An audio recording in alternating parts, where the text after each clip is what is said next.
ॐ सहनाववतु सहनौ भुनक्तु सह वीर्यं करवावहै तेजस्विनावधीतमस्तु मा विद्विषावहै। ॐ शांति शांति शांति।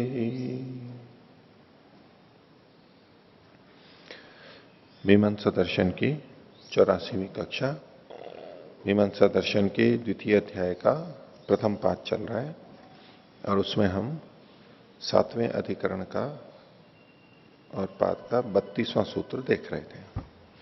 विषय था मंत्र निर्वचनाधिकरणम, कि मंत्र किसे कहते हैं, कैसे निर्धारित किया जाए कि ये मंत्र है, ये ब्राह्मण भाग है।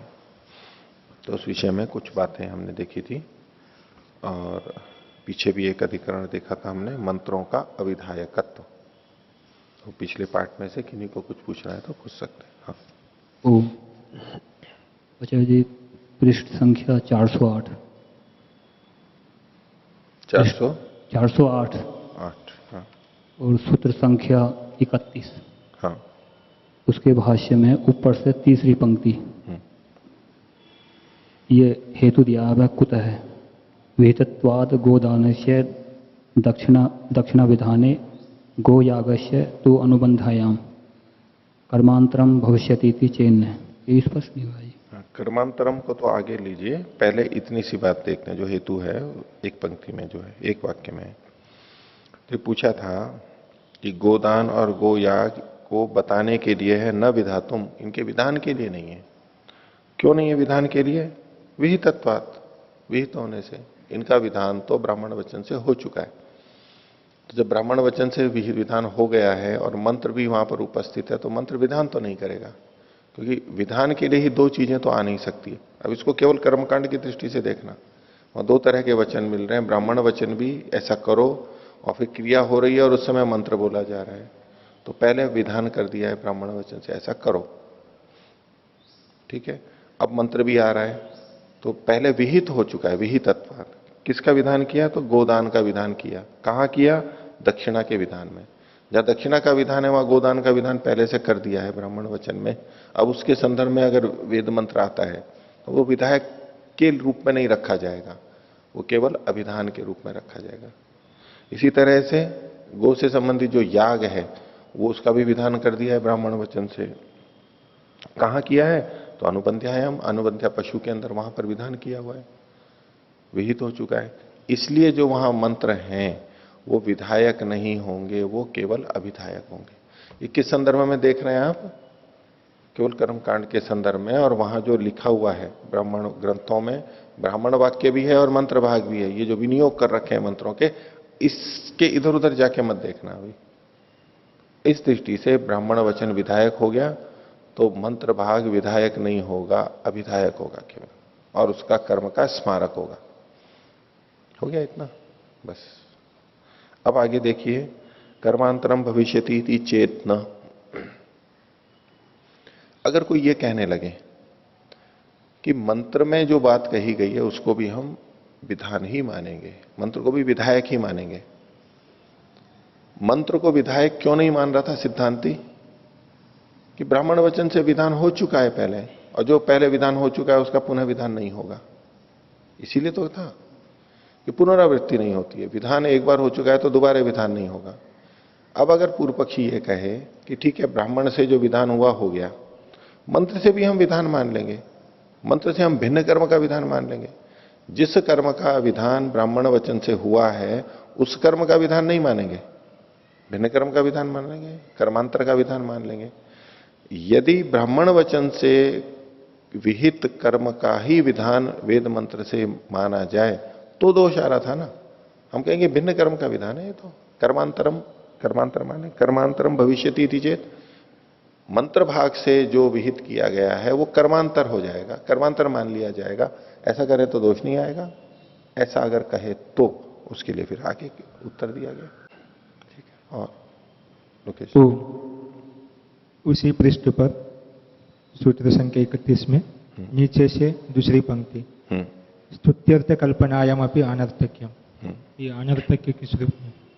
पहले भी जैसे इन्होंने अर्थवाद में दोष दिखाए हैं कि अर्थवाद में कोई नई चीज तो हो नहीं रही है, तो स्तुत्यर्थ कल्पनायाम, स्तुति अर्थ की कल्पना अगर करने लगे तो वो भी व्यर्थ है।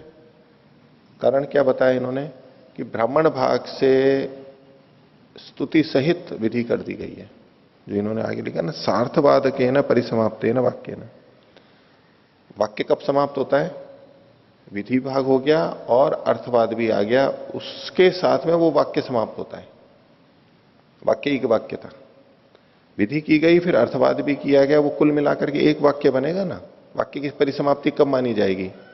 केवल विधि वाक्यों को देखेंगे तो वाक्य की समाप्ति नहीं हुई, विषय पूरा समाप्त नहीं हुआ। उसी का अर्थवाद भी कहा गया, इसलिए उसको वाक्य शेष कहा जाता है ना। अर्थवाद को वाक्य शेष कहा गया। वाक्य शेष का मतलब क्या हुआ? उसी वाक्य का शेष भाग है, ये पृथक से नहीं है। तो वाक्य शेष कहने से वाक्य की समाप्ति कब होगी? जब अर्थवाद भी आ जाएगा। तो इसलिए इन्होंने कहा परिसमाप्तेन सार्थवाद के न वाक्य न विहितत्व, ऐसे वाक्य से विहित किया गया जो अर्थवाद सहित और जिसकी परिपूर्णता तब हो रही है जब अर्थवाद भी आ गया है। क्योंकि उस वाक्य से यह विहित हो गया है याग, तो अब अर्थवाद भी यहां पर सार्थक नहीं होगा, क्योंकि अर्थवाद कहा जा चुका है ब्राह्मण वचन से। मंत्र से फिर अर्थवाद करने की क्या आवश्यकता है? वो तो फिर अनर्थक होगा, व्यर्थ होगा। इस दृष्टि से वो भी नहीं मान सकते। हाँ, पृष्ठ संख्या 410। हाँ, इसमें भाष्य में जो उदाहरण आए हैं मेधोसी ईशत्वादि, ये किस लिए दिखा रहे? समझ में नहीं आया। उदाहरण किस लिए ये उदाहरण किस लिए दे रहे हैं? ये बताना चाहते हैं कि मंत्र किसे कहते हैं, मंत्र किसे कहते हैं। और मंत्र को यदि हम यूं पकड़ पकड़ करके देने लगे तो ऐसा हो तो मंत्र है, क्योंकि मंत्र में कुछ लक्षण देखे जाएंगे और उसके आधार पर हमने निर्णय किया। मंत्र का मंत्रत्व क्या है? मान लो हम इतने मनुष्य हैं, अब क्या कि मनुष्य किसे कहते हैं? मनुष्य किसे कहते हैं? अब जो कुछ कुछ एक एक की विशेषताएं हैं। अब गाय का ले लीजिए, मनुष्य छोड़ दीजिए। गाय किसको कहते हैं? अब उसमें लाल है तो जो लाल रंग की होती है वो गाय है, और सफेद की है तो वो गाय है, इस दोनों मिश्रित है वो गाय है। यानी उन गायों में जो जो भिन्नताएं हैं, मान लो उस पर किसी गाय पे कोई चिन्ह लगा हुआ है, स्वाभाविक प्राकृतिक, कुछ कोई मस्सा हुआ हुआ है, कुछ है, तो हम कहेंगे कि जिसके ये होता है वो गाय है, क्योंकि गाय में वो देखा जा रहा है।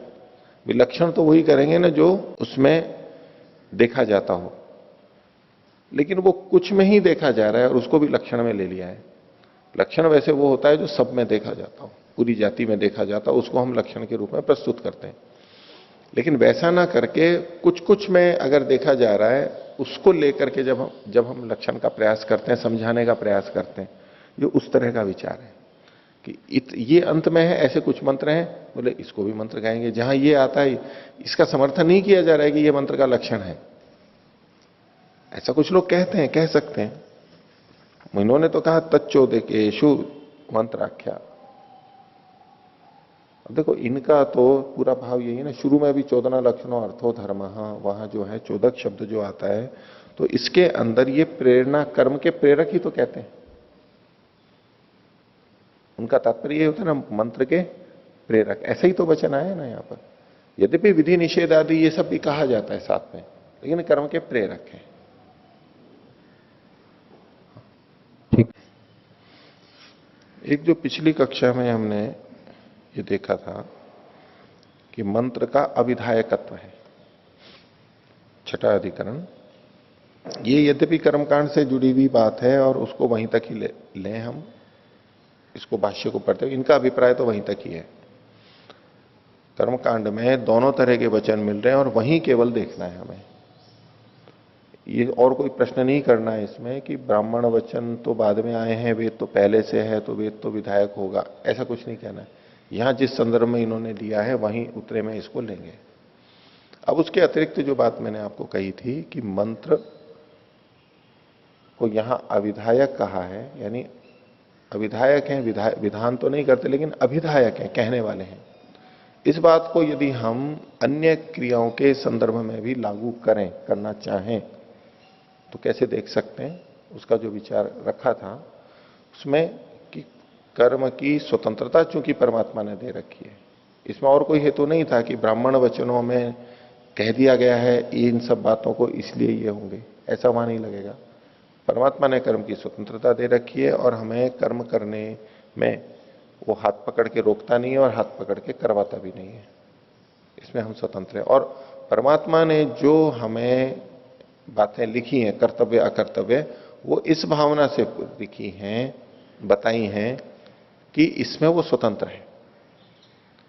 यदि हम परमात्मा के संदर्भ में यूं देखने लगेंगे कि ये ऐसा ही करना चाहता है, तो फिर कर्म की स्वतंत्रता वाली बात वहां बाधित होती है।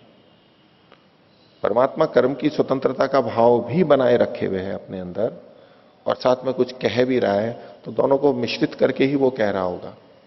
विधि जब की जाती है वहां ये भाव जुड़ा है, जो अन्य विधियां हैं कि इसको करना ही है, वक्ता का तात्पर्य करने ही में ही होता है, निषेध है तो नहीं ही करना है, ये साथ में बात जुड़ी भी रहती है।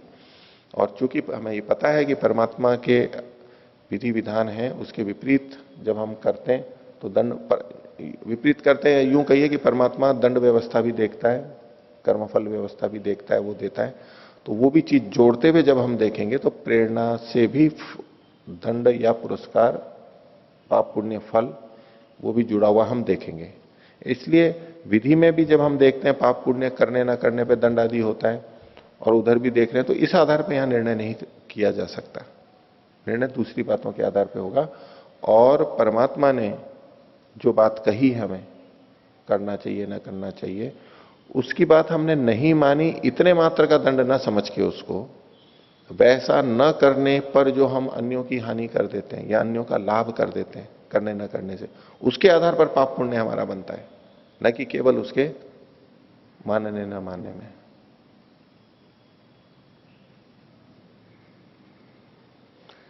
परमात्मा के प्रति अगर हम अपराध करते हैं परमात्मा के प्रति, तो उसका परमात्मा दंड नहीं देता है।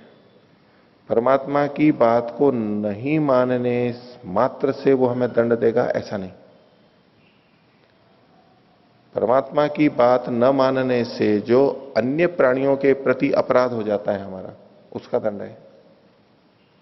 एक मैं अभी विचार ही रख रहा हूं, एक इस पे और विश्लेषण की आवश्यकता है। कहीं कुछ सिद्धांत विरुद्ध बात आती है तो इसको परिवर्तित कर लेंगे। ये केवल एक चिंतन की एक नई बात है कि इस तरह भी हम सोच सकते हैं इसको। परमात्मा के लिए जब कहा गया सहोसी सहो मई थे, ये तुम सहन करने वाले हो, एक तरफ है कि वो दंड देने वाला है, तो सहन करने का मतलब, तो स्वामी दयानंद जी तेजोसी तेजोमयी देई, मनुरसी मनुमयी देई, सहोसी सहोमयी देई, इसका जो अर्थ स्वामी दयानंद जी करते हैं वो क्या करते हैं? स्व अपराधियों को क्षमा करने वाला। वैसे परमात्मा क्षमा नहीं करता है, ये दूसरा सिद्धांत है। परमात्मा क्षमा नहीं करता है, उसके यहां क्षमा नहीं है, ये महर्षि का प्रबल सिद्धांत है। लेकिन यहां क्या लिखा? क्षमा करता है। कैसे करता है, किन स्थितियों में? स्व अपराधियों को क्षमा करने वाला है। तो परमात्मा के प्रति हम क्या अपराध कर सकते हैं? परमात्मा को कोई हानि तो पहुंचा नहीं सकते हम कि उससे परमात्मा का कोई अपराध हो जाता हो। हाँ, अन्य प्राणियों को, प्रकृति को तो हम हानि पहुंचा सकते हैं, परमात्मा को कोई हानि नहीं पहुंचा सकते, उसको हो ही नहीं सकती। लेकिन फिर भी परमात्मा के प्रति हमारा अपराध क्या हो सकता है कि उसकी आज्ञाओं को न पालना, न मानना। और उसके जो आज्ञाएं क्या है, वेदादि शास्त्रों में, वेद में जो लिखी है वही उसकी आज्ञाएं हैं और निषेध है। तो उनको न मानना इतने मात्र से वो दंड नहीं देगा, वो तो उसमें तो क्षमा करता है हमारे को, मात्र इतना दंड, इतने से दंड नहीं मिलेगा, ऐसा विचार समझ में आ रहा है। हाँ, उस बात को जो करने योग्य है उसको नहीं करने से जो हानि हो रही है, और जो नहीं करना है उसको करने से जो अन्यों को हानि हो रही है, जिसका प्रभाव दूसरों पर पड़ रहा है, प्रकृति में हानि हो रही है, उससे अन्यों को भी हानि हो रही है, अन्य जीवों को, क्योंकि अन्य भी जीव हैं और परमात्मा को सबके लिए समान देखना होता है, सब जीव उसके लिए समान है। तो एक यदि दूसरे के प्रति हानि करता है, अन्यों के प्रति अपराध करता है, तो उसको वो दंड पुरस्कार दंड दे करके रोकेगा, अच्छा करता है तो पुरस्कृत करेगा, ये उसका विधान है। लेकिन स्व अपराधियों को क्षमा करता है। तो स्व अपराध परमात्मा के प्रति क्या किया जा सकता है? परमात्मा को हम गाली दे सकते हैं, ये भी अपराध है। किसी दूसरे मनुष्य को हम गाली दें, गाली का मतलब कि वो बुरा नहीं है और हम उसको बुरा कहें, इसका तो दंड देगा वो। हम उसको हानि कर रहे हैं, दूसरे की अपयश कर रहे हैं। लेकिन परमात्मा को गाली देंगे तो इस गाली देने का परमात्मा दंड देगा। एक स्व अपराध में आ गया परमात्मा की निंदा करना।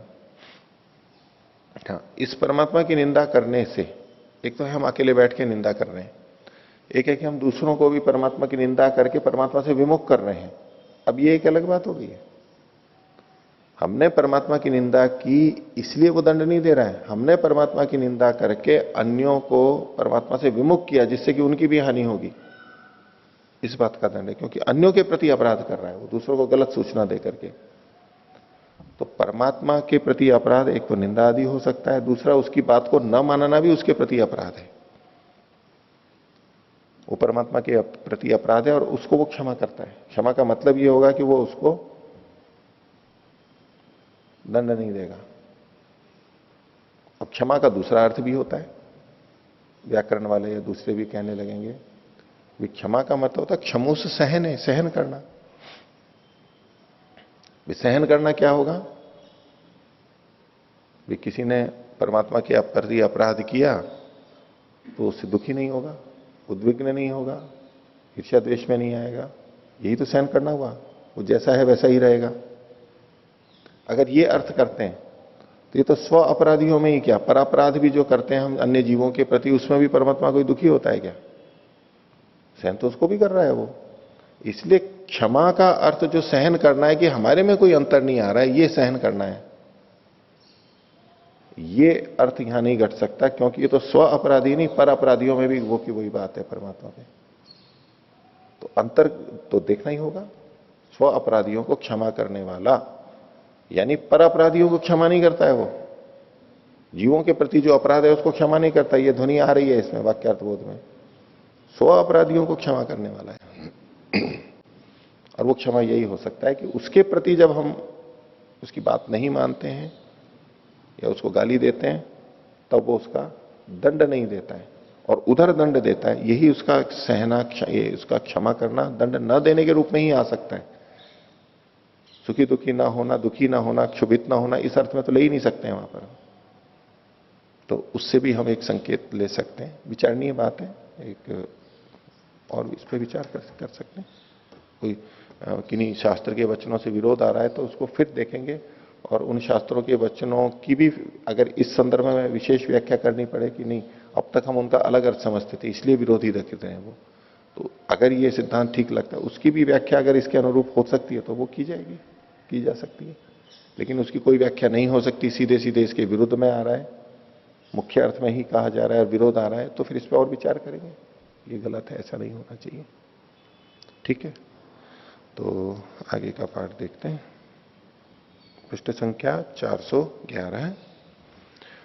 मीमांसा दर्शन के द्वितीय अध्याय का प्रथम पाद, अधिकरण संख्या 7 और सूत्र संख्या 32 का भाष्य हम देख रहे हैं। दूसरा अनुच्छेद, एतदपि प्रायिकम एवं।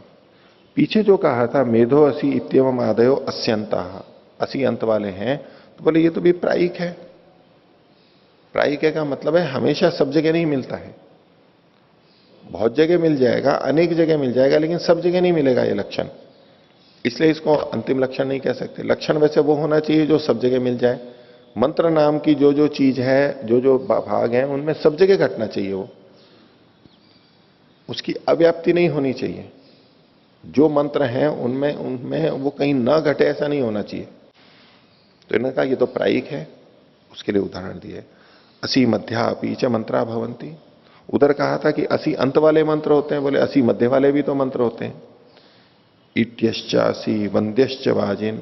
अब इसमें ईड्यश्च असी, यह असी शब्द बीच में आ गया है। दूसरा देखिए, त्वाम मध्याश्च, त्वाम बीच में वाले, त्वा मध्य वाले, त्वाम नहीं त्वा मध्य वाले। पीछे उन्होंने कहा था ईशेत्वा, या त्वा अंत में है, तो यहां पर तत्वायामी ब्रह्मणा वंदमानस तदा शास्त्रित, तत्वायामी, त्वा बीच में आ गया।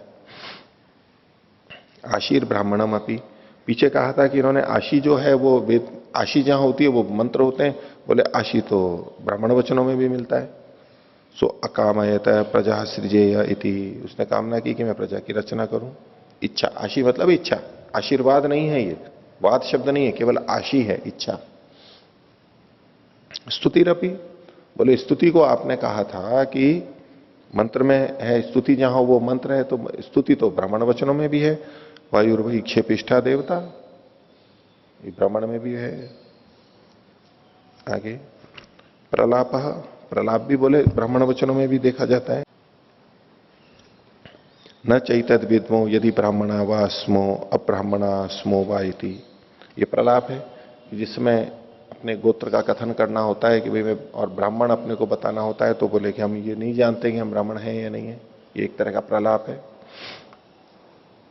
परिदेवनम, परिदेवना क्या है, ये माम अधुक्षंत ते माम प्रत्यमुंचंत, जिन्होंने मुझे धुना, धुना मतलब धुन देते हैं ना, धुनाई कर दूंगा तेरी,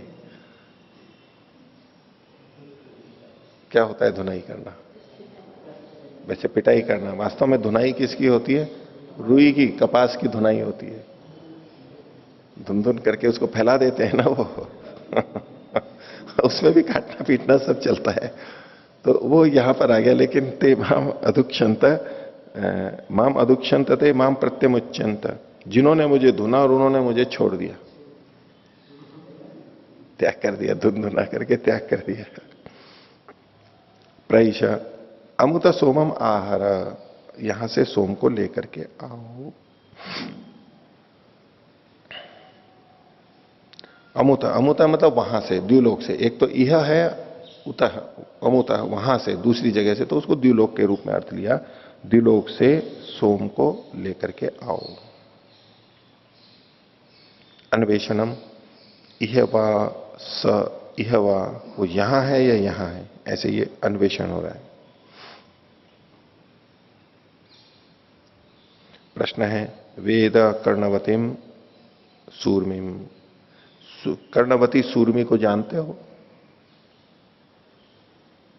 सूर्मी मतलब भूमि, छिद्र वाली,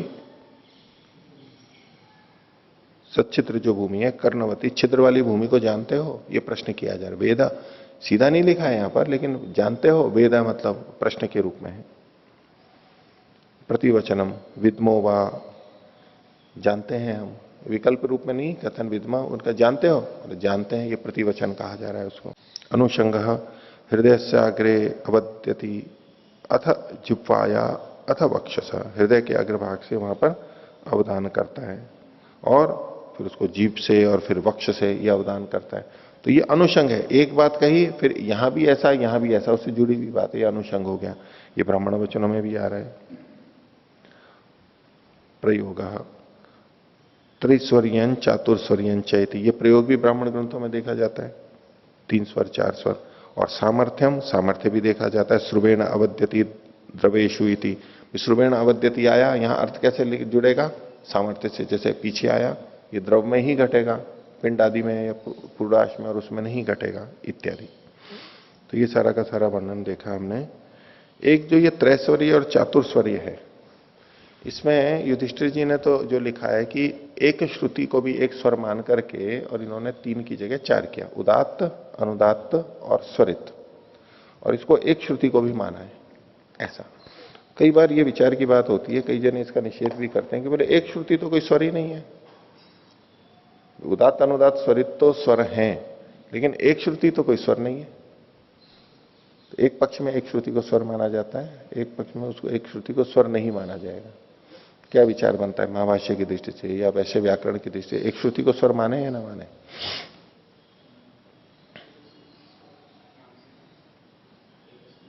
एक श्रुति भी है, उसको एक दृष्टि से स्वर मान लिया जाता है, तो उसमें कुछ लोग उसका निषेध करते हैं, वो तीसरे स्वर को या और स्वरों को अलग अलग ढंग से लेते हैं। वहां पर कई जगह उदात्त को वो द्विरुदात्त बोलते हैं, 2 बार उदात्त बोलते हैं, अनुदात्त को द्विर अनुदात्त बोलते हैं, 2 बार बोला जाता है उसको, वो अलग तरह से होता है। इसी तरह स्वरित को भी, इसी तरह अनुदात को दीर्घ अनुदात के नाम से बोलते हैं।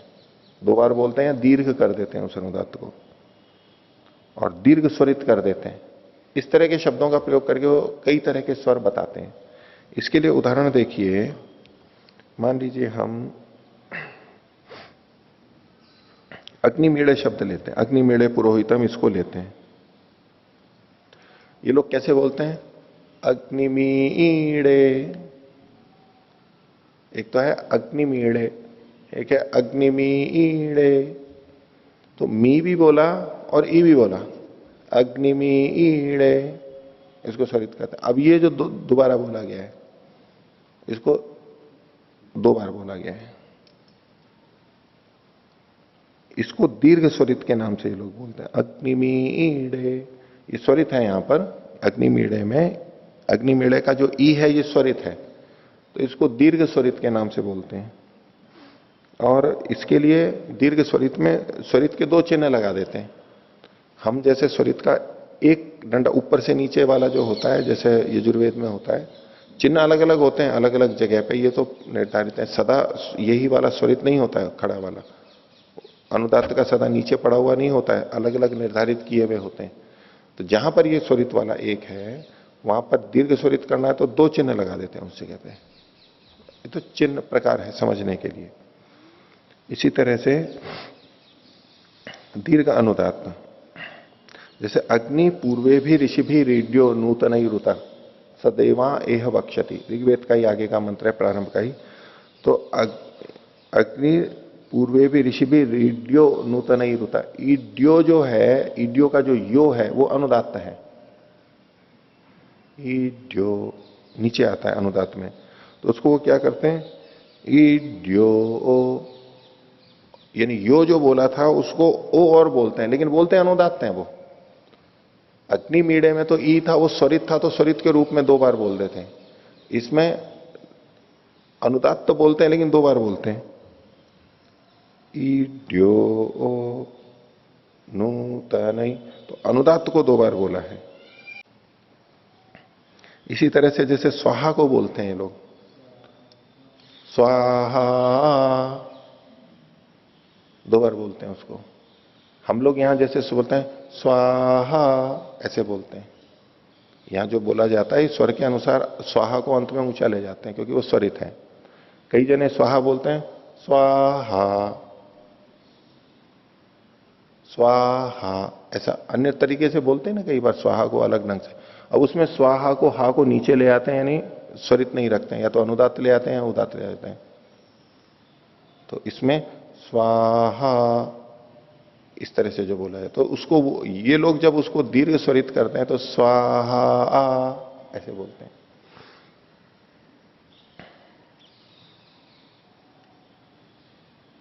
इसको कुछ लोग ये प्रचय के नाम से बोलते हैं, प्रचय इस तरह का है। हालांकि तो ये एक अलग स्वतंत्र विषय है, जो थोड़ा बहुत उन्होंने संकेत रूप में बताया था, जैसा मैं समझ पाया वो मैंने आपको रखा कि ये जो स्वर है कई अलग अलग जगह अलग अलग तरह से कहे जाते हैं, उनको संख्या के अंदर गिनना चाहिए, एक श्रुति को नहीं गिनना चाहिए, ये उनका एक मत है। पर युधिष्ठिर जी ने भी बात लिखी है, उस पक्ष को भी लेकर के चल सकते हैं।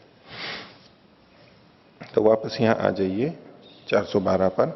ये जो इन्होंने उदाहरण दिए, ये सारे के सारे क्या दिए, ब्राह्मण के उदाहरण दिए हैं। इसको आप फिर से आइए जहां से हमने आज प्रारंभ किया था।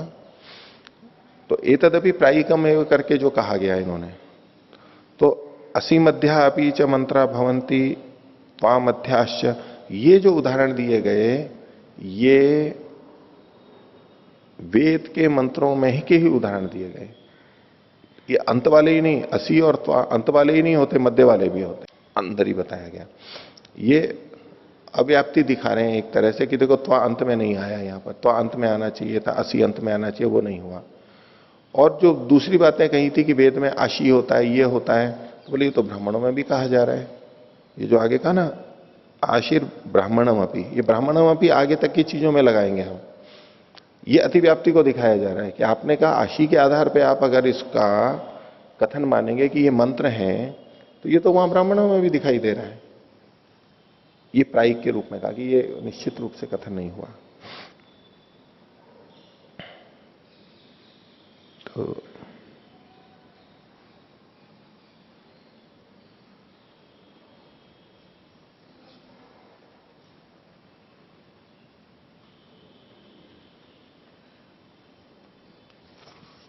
अब देखिए आगे 412 पर लक्षण कर्मणि प्रयोजनम प्रसिद्धत्वात् न वक्तव्यम। लक्षण कर्म में प्रयोजन क्या है, क्यों लक्षण करना चाहते हैं हम? तो बोले वो प्रसिद्ध है इसलिए कुछ नहीं कहना है। क्यों? लघी ऐसी प्रतिपत्तिर लक्षण, लक्षण के द्वारा जो प्रतिपत्ति है, प्रतिपत्ति यानी जो ज्ञान है, वो कम प्रयत्न में हो जाती है। थोड़े से प्रयत्न से हम किसी चीज को जानना चाहें तो लक्षण होते हैं तो हम पहचान लेते हैं जल्दी से, इसलिए लक्षण किए जाते हैं। लक्षण का प्रयोजन अलग से नहीं सूत्रकार ने नहीं बताया, उसको कहा इन्होंने। फिर एक श्लोक दिया इन्होंने, आक्षेपेशु अपवादेशु प्राप्त्याम लक्षण कर्मणि प्रयोजनम न वक्तव्यम यश्च कृत्वा प्रवर्तते। कहां पर प्रयोजनम नहीं कहना चाहिए, प्रयोजनम न वक्तव्यम, इसमें प्रयोजन कहने की आवश्यकता नहीं है। वैसे कुछ भी करते हैं तो प्रयोजन बताना होता है, लेकिन कह रहे हैं कि इन चीजों में प्रयोजन बताने की आवश्यकता नहीं है। कौन कौन से? आक्षेप के अंदर, अपवाद में, प्राप्ति में, लक्षण कर्म में। तो हमारे से संबंधित बात है लक्षण कर्म में, क्योंकि लक्षण की बात चल रही थी, इसकी पुष्टि के लिए इन्होंने ये श्लोक दिया है कि उसमें प्रयोजन बताने की आवश्यकता नहीं है। भाष्य देखिए आगे, आक्षेपेशु पूर्वाधिकरण से प्रयोजनम। आक्षेप में पूर्वाधिकरण से का मतलब पूर्वाधिकरण के समान प्रयोजन जान लेना चाहिए। अपवादेशु उत्सर्ग से, अपवादों का प्रयोजन क्या है? वहां उत्सर्ग जो होते हैं उसमें ये अपवाद होते हैं कि भाई उत्सर्ग को बाधित करता है वो अपवाद, वो वहां का उसका प्रयोजन हो गया। प्राप्त्याम उत्तर विवक्षा, प्राप्ति में क्या है कि उसके बाद में कुछ और विवक्षा होती है, आगे कुछ और कहना चाहते हैं। कृत्वा चिंतायाम पूर्वाधिकरण से प्रयोजनम, कृत्वा चिंता में पूर्वाधिकरण वाला ही प्रयोजन समझना चाहिए। कृत्वा चिंता क्या है? मान करके कथन करना, जिसको हम अभ्युपगम के नाम से कहते हैं न्याय दर्शन में, जिसको अभ्युपगम कहा गया, अभ्युपगम सिद्धांत, उसको कृत्वा चिंता है। कृत्वा मतलब ऐसा करके फिर विचार किया जाए, ऐसा मान करके फिर किया जा रहा है, इसको कृत्वा चिंता नाम से कहा जाता है।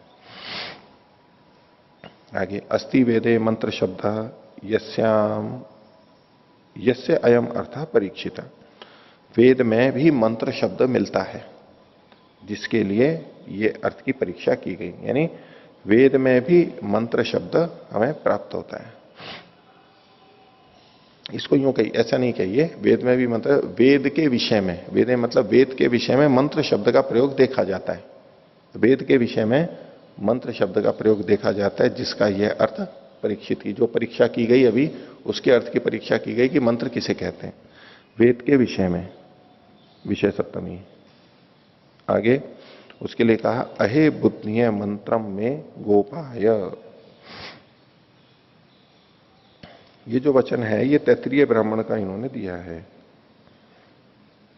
तो अहे बुद्धिय मंत्रम में गोपाय, ये मंत्र शब्द आया। यम ऋषय त्रैविधा विदुः ऋचः सामान्य यजुंशी। हाँ, ये जो मंत्र है यहां पर अहे बुद्धि है, यहां तो केवल उल्लेख किया गया है, इसको इन्होंने आगे पृष्ठ संख्या 418 पर भी दिया है, ऋक का लक्षण बताने के लिए। मंत्र के 3 भाग किए, ऋक यजु साम, तो उसमें ऋक का लक्षण बताते समय वहां पर इन्होंने ये बात कही है, इसको उद्धृत किया है इस वचन को। तो ये तैत्तिरीय ब्राह्मण का है, मतलब मंत्र नहीं है ये, लेकिन इसमें ब्राह्मण के द्वारा किसी को मंत्र कहा गया है। तो उसने कहा गया कि हे अग्नि, मंत्र में गोपाय, मेरे मंत्र की रक्षा कर। तो मंत्र ये शब्द आ गया है, कौन सा? यम ऋषय त्रैविधा विदुः, जिसको, जिस मंत्र को 3 विद्याओं को जानने वाले ऋषि लोग जानते हैं, इन तीनों को जाने, यानी 3 विद्या है। वो 3 कौन सी है? ऋचो यजुंशी सामान्य, ऋक यजु और साम, ये 3 है। तो यहां ऋक यजु साम को मंत्र शब्द से कहा गया है, ये इसको उद्धृत केवल किया गया। तो इति मंत्र निर्वचनाधिकरण।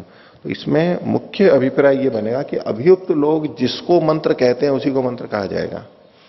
जो हमारे कई बार बात होती है ना कि मंत्र क्या है और श्लोक क्या है, तो जो संस्कृत जानते हैं या इस विषय से संबंधित हैं वो तो मंत्र और श्लोक में अंतर समझ के बोल देते हैं। तो अन्य सामान्य व्यक्ति हैं, वो कोई ऐसी 2 पंक्तियां लिखी हुई देखेंगे तो वो श्लोक बोल देते हैं उसको।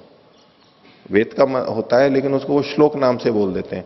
इसी तरह से मनुस्मृति या महाभारत का कोई श्लोक होता है, उनके लिए वो कहते हैं ये मंत्र है, क्योंकि उनको वो 2 पंक्तियां दिखाई देती हैं, वो उसमें भेद नहीं कर पाते।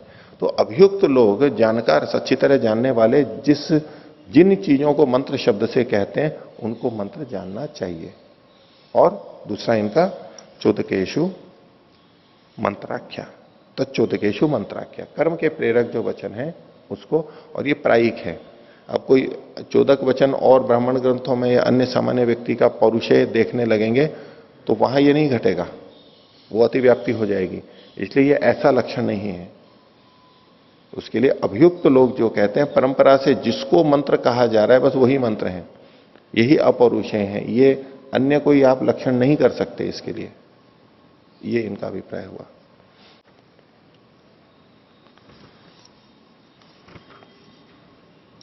आगे देखिए 8वां अधिकरण, ब्राह्मण निर्वचनाधिकरण। ब्राह्मण का निर्वचन, ब्राह्मण कहते किसको हैं? क्योंकि मंत्र और ब्राह्मण ये 2 बातें आ गई। ये इन शास्त्रों में जो 2 तरह के वचन मिलते हैं उनके लिए ये बात आएगी। तो 33वें सूत्र में कहा सिद्धांत में, शेषे ब्राह्मण शब्द, जो शेष हैं उनको ब्राह्मण शब्द कहेंगे, वो ब्राह्मण शब्द हैं उनको ब्राह्मण नाम से कहेंगे। अब इस शेष का अर्थ, शेष किसे कहेंगे? मंत्र से अतिरिक्त जो कुछ भी है वो सबका सब ब्राह्मण है ऐसा नहीं कह सकते। इतने ग्रंथ और बहुत सारे लिखे गए, आज भी लिखे जा रहे हैं, उन सबको ब्राह्मण नाम से नहीं कह रहे।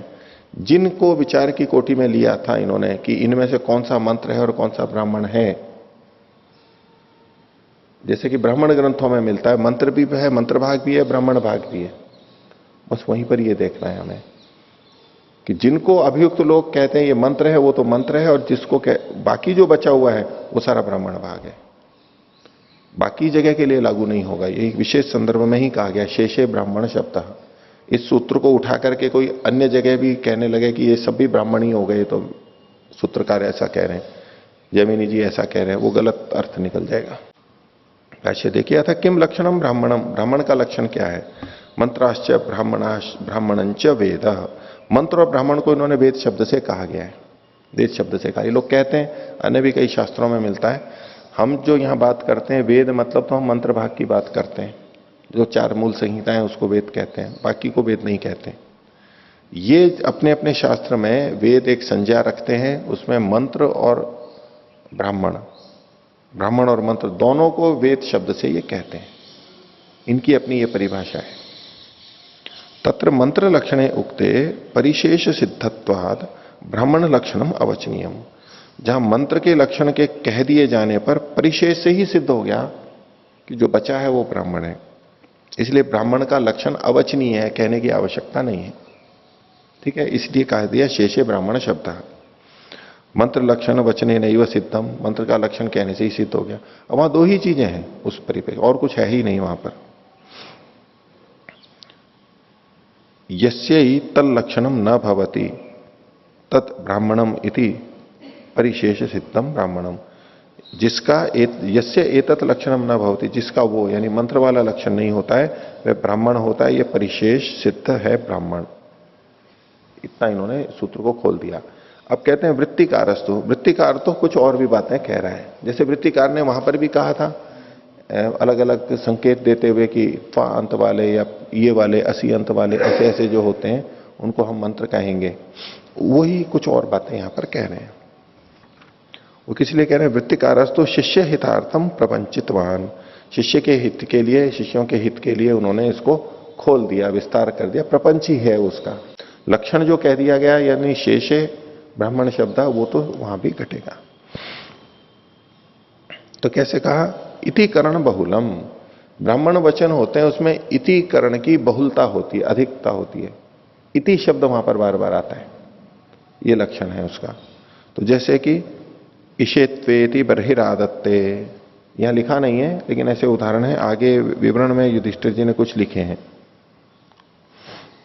जैसे कि आप देखिए 415 पृष्ठ पर बीच में इतिकरण बहुलम लिखा हुआ है, 8, 9वीं 10वीं पंक्ति में इतिकरण बहुलम, यथा इशेत्वोर्जेत्वा इति वृष्ट्यै तदाह, ये इति शब्द का प्रयोग करते हैं, मंत्र भाग को देते हैं फिर इति करके फिर आगे कुछ कहते हैं, तो ये इतिकरण बहुल होता है, एक लक्षण सामान्य किया गया। दूसरा कहा इत्याहोपनिबद्ध, इत्याहोपनिबद्धम, इति आह इत्याह, इत्याह शब्द भी से भी वो जुड़े हुए रहते हैं। इत्याह इत्याह इत्याह, इति अलग हो गया और इत्याह एक अलग हो गया। इत्याह बहुत जगह मिलेगा, जैसे अश्विनोर बाहुभ्याम इत्याह, ऐसा कहा उसने, अश्विनोर बाहुभ्याम इत्याह इत्याह। इधर भी युधिष्ठिर जी ने दूसरे उदाहरण दिए हैं। तीसरा कहा आख्यायिका स्वरूपम, आख्यायिका के स्वरूप वाले होते हैं। आख्या मतलब कुछ कथा के रूप में कथा किया जाता है, कुछ वर्णन किया जा रहा है, ऐसा भी वहां पर मिलता है ब्राह्मण वचनों में। ये तीन बातें कही गई और उदाहरण भी आगे देंगे। आख्यायिका के लिए जैसे कि इन्होंने एक वचन उदाहरण के लिए ले लेते हैं, प्रजापते त्रयस्त्रिंशत दुहितरा आसन, प्रजापति की 33 दुहिता थी, पुत्रियां थी। ये जो वचन किया ये एक आख्यान हुआ कि प्रजापति की इतनी पुत्रियां थीं, ये विवरण हुआ, आख्यान हुआ, तो आख्यायी का रूप भी वहां पर मिलता है, वो ब्राह्मणों का माना जाता है। और आगे कह रहे हैं हेतु, किसी चीज के कथन में हेतु भी प्रस्तुत किया जाता है। शूर्पेण जुहोति तेन ही अन्नम क्रियते इति, शूर्प से होम करता है। शूर्प मतलब सूपा जो होता है, छाजला बोलते हैं इधर, जिससे तृण और अन्न को अलग अलग करते हैं, फटकते हैं जिससे, तो शूर्पेण जो होती है उससे शूर्प से जो होम करता है। क्यों? तेन ही अन्नम क्रियते, उससे अन्न को करता है। अन्न को करने का मतलब है अन्न को साफ करना, शुद्ध करना, वो अन्न करना होता है।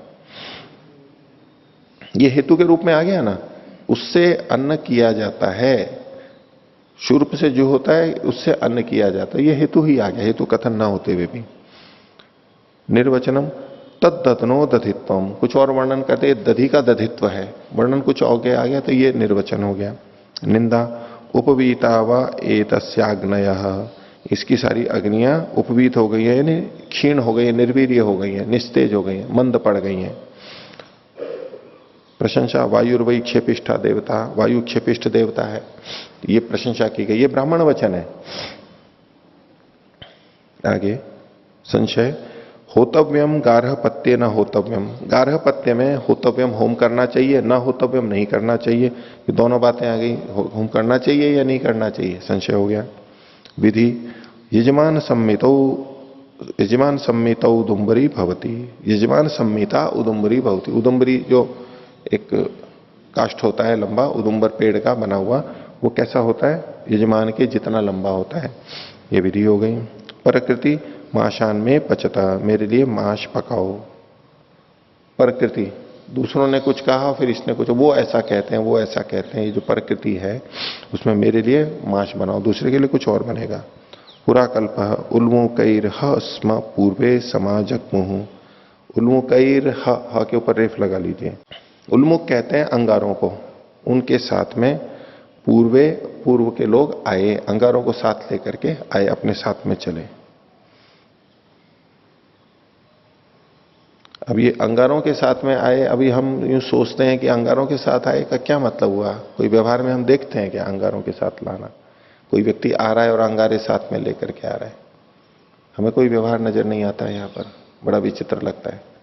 लेकिन कश्मीर में सर्दियों में एक अंगीठी सी लेकर के चलते हैं वो आगे, इतनी ठंड होती है वहां पर, उसमें अंगारे होते हैं, उसके बिना उनका काम नहीं चलता है। एक अंगीठी उनका तो वस्त्र मतलब धारण करने में ही वो जुड़ा हुआ है वहां पर, उसको लेकर के आ रहे हैं। तो ऐसी स्थिति हो सकती है जहां इतनी ठंड है और वहां आग को पास में ही रखना पड़ता है, सदा लेकर के चलना पड़ता है, वो अंगारों के साथ में आए, सार्थक हो सकता है कहीं ना कहीं।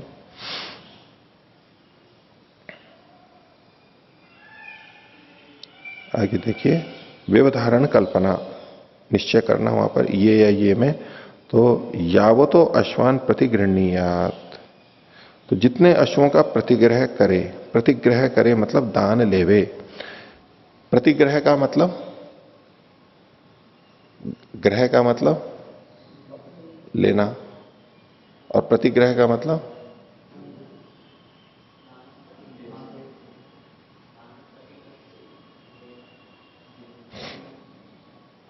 ठीक है, प्रतिग्रह का मतलब लेना ही यहां पर है, लेकिन वैसे अगर आप शब्द को देखेंगे तो उत्तर प्रत्युत्तर, दान प्रतिदान, तो प्रतिदान का मतलब क्या लेंगे? दान तो देना, और प्रतिदान का मतलब लेने के अर्थ में कहेंगे गच्छति प्रत्यागच्छति, लौट करके आ रहा है, गच्छति प्रत्यागच्छति, ऐसे। तो एक प्रथम दृष्टिया ये अर्थ आने लगता है कि ग्रह और प्रतिग्रह हम ले रहे हैं और देना अर्थ आ रहा है, लेकिन आगे पीछे का देख करके यहां प्रतिग्रह का मतलब लेना ही बनेगा। हमने किसी को कोई चीज दी और अब उसने बदले में कुछ हमारे को दी तो हम ले रहे हैं, ये प्रतिग्रह हो गया। ठीक है, जैसे आगच्छति, आगच्छति और प्रत्यागच्छति।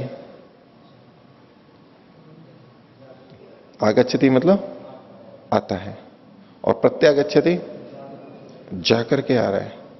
गच्छति और प्रतिगच्छति, गच्छति जा रहा है, प्रतिगच्छति वो तो प्रत्यागच्छति है, यहां से गया और जाकर के आ रहा है। तो किसी के बदले में हम जब क्या करते हैं, प्रतिगच्छति, प्रतिगच्छति मतलब, गच्छति मतलब जाता है, प्रतिगच्छति मतलब वो उसमें उधर जाता है, प्रत्यागच्छति मतलब वापस लौट करके आता है। तो यहां व्यवधारण कल्पना यह हुआ कि आगे पीछे का देख करके निश्चय किया गया कि यहां पर दान ही है। लेना अर्थ प्रतीत होता है इसका, लेकिन यहां देना ही अर्थ आएगा, ये व्यवधारण कल्पना जहां करनी पड़ती है। बस इसी को इन्होंने श्लोक में लिख दिया, हेतु निर्वचनम निंदा प्रशंसा संशयो विधि परक्रिया पुराकल्पो व्यवधारण कल्पना। परक्रिया मतलब ये प्रकृति शब्द है, परक्रिया मतलब प्रकृति। उपमानम दशैते तु विधयो ब्राह्मणस्य तु, और उपमान देना, उपमान का यहां इन्होंने उदाहरण नहीं दिया है, छूट गया है या तो कैसे हट गया, लेकिन श्लोक के अनुसार देखेंगे तो ये उपमान भी आना चाहिए। इन्होंने 9 बातें, व्यवधारण कल्पना तक तो बताया, उपमान का नहीं दिया। दशैते हेतु विधयो ब्राह्मणस्य तु, ब्राह्मण में ये 10 तरह की विधियां विधान देखे जाते हैं। एतद्वै सर्व वेदेषु नियतम विधि लक्षणम, सब वेदों में विधि का यही लक्षण कहा गया कि विधि इन इन तरीके से की जाती है वेद में। अब वेद का मतलब ये दोनों लेते हैं, मंत्र भाग भी और ब्राह्मण भाग भी। आगे देखिए, अब ये इन्होंने ब्राह्मण का जो वचन निर्वचन किया, निर्वचन क्या विवरण दिया, वृत्तिकार ने शिष्यों के प्रति कृपा करते हुए शिष्यों के हित के लिए, तो उसके ऊपर भी कह रहे हैं एतदपि प्रायिकम, ये भी सब जगह नहीं देखा, ये भी प्रायिक होता है। जैसे वहां मंत्र के संदर्भ में प्रायिक कहा गया था, तो इसको भी प्रायिक कह रहे हैं, इसलिए इसका लक्षण वैसे नहीं किया जा सकता। कैसे प्रायिक है? इतिकरण बहुलो मंत्रोपि कश्चित, बोले मंत्र में भी इतिकरण बहुल होता है, अतिव्याप्ति दिखा रहे हैं इसकी। इतिकरण बहुलता ब्राह्मण वचन के लिए कही गई थी, इन्होंने कहा मंत्रों में भी देखा जाता है, तो उदाहरण दिया इति वा इति में मनः, वेद मंत्र हो गया, ऋग्वेद का मंत्र है, तो इति वा इति में मन, इति इति की इतिकरण की बहुलता हो गई ना। इति आहोपनिबद्धश्च, और इति आह, इससे भी जुड़े हुए मंत्र देखे जाते हैं। अगर इत्याह कहेंगे कि जहां जहां इत्याह आ रहा है वो ब्राह्मण वचन है तो भी नहीं चलेगा, अतिव्याप्ति होगी मंत्रों में। उसके लिए उदाहरण भगम भक्षित्याह, हम लोग मंत्र पाठ करते हैं, चिद्यम भगम भक्षित्याह, तो इत्याह जो है ये वचन यहां पर दिया गया है, तो इससे तो नहीं पता लगता इत्याह से कि ये ब्राह्मण वचन है, तो मंत्र का भाग है। आख्यायिका स्वरूपंच, बोले आख्यायिका तो वेद मंत्रों में भी आ जाती है, तुग्रोह भुज्युम, ये मंत्र दिया, यहां भी एक आख्यायिका है, कुछ कथा का वर्णन है। आख्यायिका का ये अर्थ नहीं लेना चाहिए कि कोई लौकिक आख्यान वहां पर दिया गया है, विवरण है, किसी चीज का विवरण देना ही यहां आख्यायिका के रूप में है। हेतु इंदवो वाम उशंति ही, इसमें भी कोई हेतु प्रस्तुत हो रहा है, हेतु वेद मंत्रों में भी आ सकता है। निर्वचनम तस्मात् आपो अनुस्थना इति, यहां पर तस्मात करके जो हेतु के रूप में प्रस्तुति दी गई है, तो हेतु जहां पर आ रहा है वो ब्राह्मण वचन हो, ये भी प्रायिक हो गया, नहीं सब जगह नहीं देखा जाता है। निंदा मोघमन्नम बिंदते अप्रचेता, जो अप्रचेत लोग होते हैं वो व्यर्थ ही अन्न को खाते हैं, मोघमन्नम बिंदते, जो आगे जो है सत्यम ब्रवीमि वधित केवल आगो भवती केवल आदि आदि जो संदर्भ है उसमें। प्रशंसा अग्निर्मूर्धा, ये वचन है, इसमें अग्नि की प्रशंसा की गई है। संशय, संशय वेद मंत्रों में भी बताया जाता है, मात्र ब्राह्मणों में ही नहीं।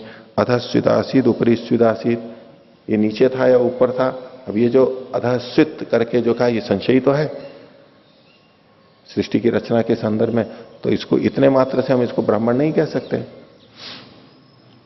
विधि प्रणीयात इत नाधमानाय, जो नाधमान है चाहता है उसको तृप्त करे, यहां पर विधि की गई है ऐसा करे। त्रिणीयात प्रणीयात प्रकृति सहस्रम अयुतादत, उसने सहस्र या अयुत 1000 सहस्र दिए, ये जो वर्णन है इसको प्रकृति कह रहे हैं, उसने ऐसा किया।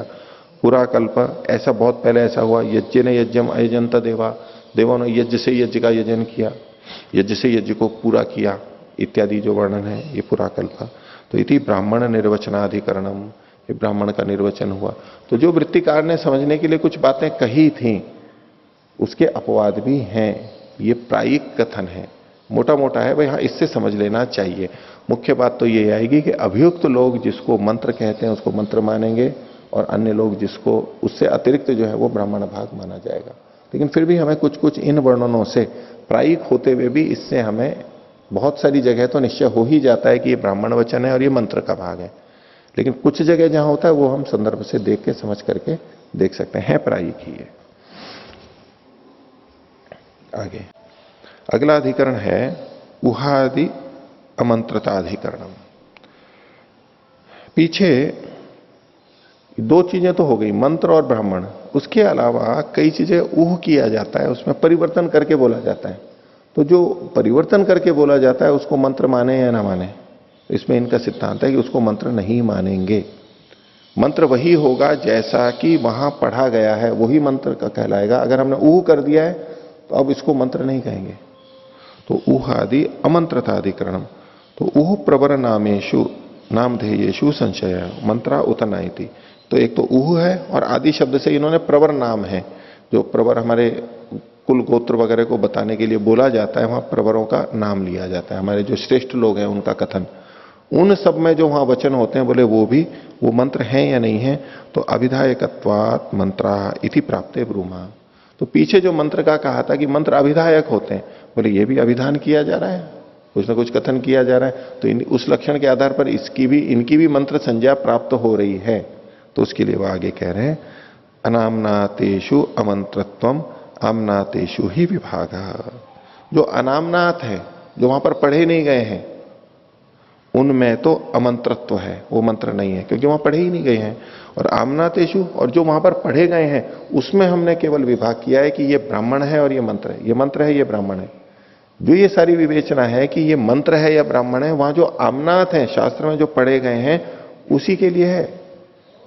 जो वहां आमनाथ ही नहीं है उनमें अगर ये लक्षण बताने लगे कि अभिधायक है तो इसमें मंत्रत्व है, उसको यहां नहीं लेंगे, वो तो अमंत्र ही है क्योंकि वो आमनाथ नहीं है। उतने ही अर्थों में लेना होगा। भाष्य देखिए, अनामनातेषु मंत्रत्वम न स्यात् अभिधायकेष्वपि। वो अभिधायक होते हुए भी, जिनमें अभिधायकत्व है फिर भी उनमें मंत्रत्व नहीं होगा क्योंकि वो पढ़े नहीं गए हैं वहां पर। न अभिधायकत्व मंत्रत्व हेतु। बोले अभिधायकत्व ये मंत्र का हेतु नहीं है कि जहां जहां अभिधायकत्व होगा वहां वहां मंत्रत्व होगा, ये हमारा हेतु नहीं है। किम तरही अभियुक्त प्रयोग, अभियुक्त जो इस विषय के जानकार हैं उनके द्वारा जो प्रयोग किया जा रहा है वो ही हमारा प्रमाण है। ये अभियुक्तैर मंत्राः इति नोच्यन्ते न ते मंत्राः। अभियुक्त लोगों के द्वारा, जानकार लोगों के द्वारा जो कहा जाता है कि ये मंत्र नहीं है तो बस वो मंत्र नहीं है। न चैवम आदयो मंत्र समाम्नाय सन्ति, न च एवं आदय। ये इस प्रकार के जो हैं यानी ऊह और प्रवर नाम, ये आमनाय के अंदर नहीं पढ़े गए, मंत्र समूह के अंदर नहीं पढ़े गए हैं, तस्मात् अमंत्र है, इसलिए वो अमंत्र है। इस सब का प्रयोजन क्या है इस चर्चा का? तो प्रयोजनम मंत्रे भ्रष्टे यत् प्रायश्चित्तम अमंत्रेषु तन्न। मंत्र में जब भ्रष्ट हो जाते हैं यानी उसके उच्चारण में त्रुटि होती है, उसके जो प्रायश्चित्त कहे गए हैं वो वहीं पर, वो प्रायश्चित वहीं लागू होंगे जहां जिनकी मंत्र संज्ञा है। और जिनकी मंत्र संज्ञा नहीं है, ऊह प्रवर आदि या ब्राह्मण वचन, वहां वो प्रायश्चित लागू नहीं होंगे। भले ही वो भ्रष्ट हो जाए, वो गलत बोल देंगे, वहां वो दंडन उनको प्रायश्चित के रूप प्रायश्चित नहीं करना होगा। ये इसका प्रयोजन हो गया इसका। तो इस प्रकार उहादि अमंत्रताधिकरणम। तो आज का पाठ हम इतना ही रखते हैं। और इसके आगे मंत्रों के जो 3 भाग किए गए, ऋक यजु और साम, पीछे जो संकेत आया था, तो कहेंगे ऋक किसे कहते हैं, यजु किसे कहते हैं और साम किसे कहते हैं, उसको सूत्रकार ने आगे बताया। आज का पाठ इतना ही रखते हैं। प्रणव ध्वनि।